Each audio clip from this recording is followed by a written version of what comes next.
Baik,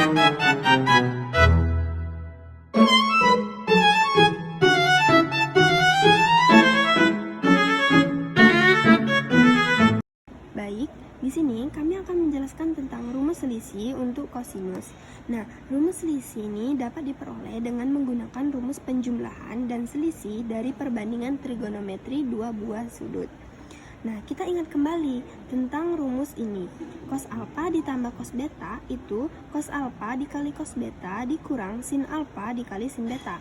Sedangkan cos alfa dikurang beta itu cos alfa dikali cos beta ditambah sin alfa dan dikali sin beta. Nah, kedua rumus ini tadi diselisihkan. Caranya yaitu seperti ini. Cos alfa ditambah cos beta ini kita kurangkan dengan cos alfa kurang beta. Nah, cos alfa kali cos beta dikurang dengan cos alfa dikali cos beta itu habis. Sedangkan min sin alfa dikali sin beta dikurang dengan sin alfa dikali sin beta itu hasilnya min 2 sin alfa dikali sin beta. Jadi, untuk rumus cos alfa tambah beta dikurang cos alfa kurang beta itu min 2 sin alfa dikali sin beta.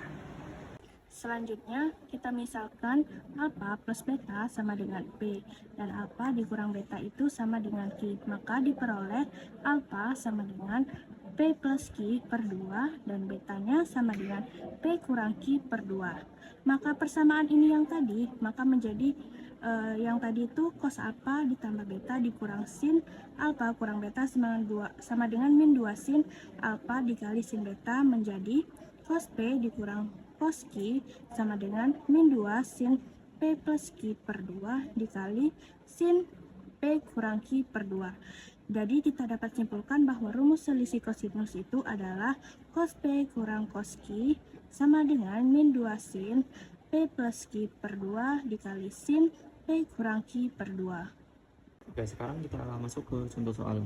Di sini ada soal cos 75 derajat dikurang cos 15 derajat.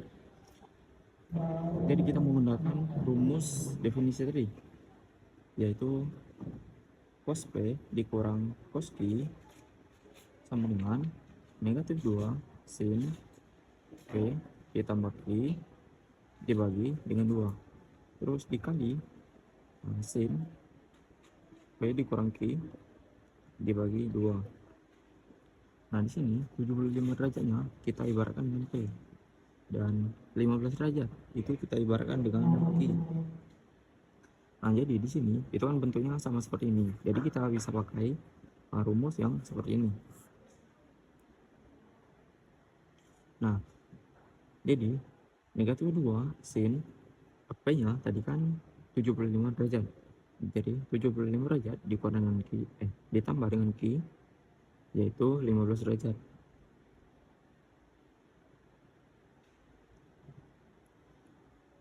Per 2 dikali dengan sin. Nah, P-nya itu 75 derajat dikurang dengan Q, yaitu 15 derajat dibagi 2. Lalu kita jumlahkan negatif 2 sin 75 ditambah 15 itu kan 90 dibagi 2 itu 45 derajat. Jadi 45 derajat. Terus dikali dengan sin. Nah, 75 dikurang 15 itu kan 60 dibagi dengan 2 itu hasilnya 30. Jadi sin 30 derajat. Kemudian negatif 2 sin dari 45 itu kan setengah akar 2 dikali dengan sin 30 derajat itu kan setengah. Nah, jadi negatif 2 dikali sin 45 itu setengah akar 2 dikali lagi dengan sin 30 derajat yaitu setengah. Nah, negatif 2 dikali setengah itu kan 1. Jadi 1 dikali akar 2 itu kan akar 2. Jadi negatif akar 2 dikali setengah. Nah, jadi di sini itu hasilnya negatif setengah akar 2.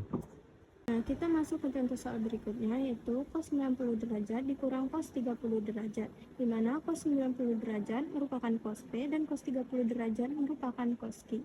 Nah, kita di sini tuliskan sesuai dengan rumus yang ada, yaitu min 2 sin di dalam kurung P merupakan 90, jadi 90 tambah 30 per 2 dikali sin dalam kurung 90 dikurang 30 per 2.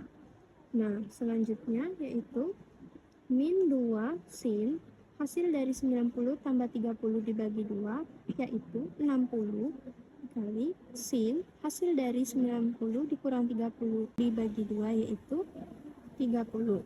Nah, setelah itu kita tuliskan di mana min 2 hasil dari sin 60 yaitu 1 per 2 akar 3 dan sin 30 hasilnya itu 1 per 2 dan menghasilkan hasil akhir yaitu min 1 per 2 akar 3.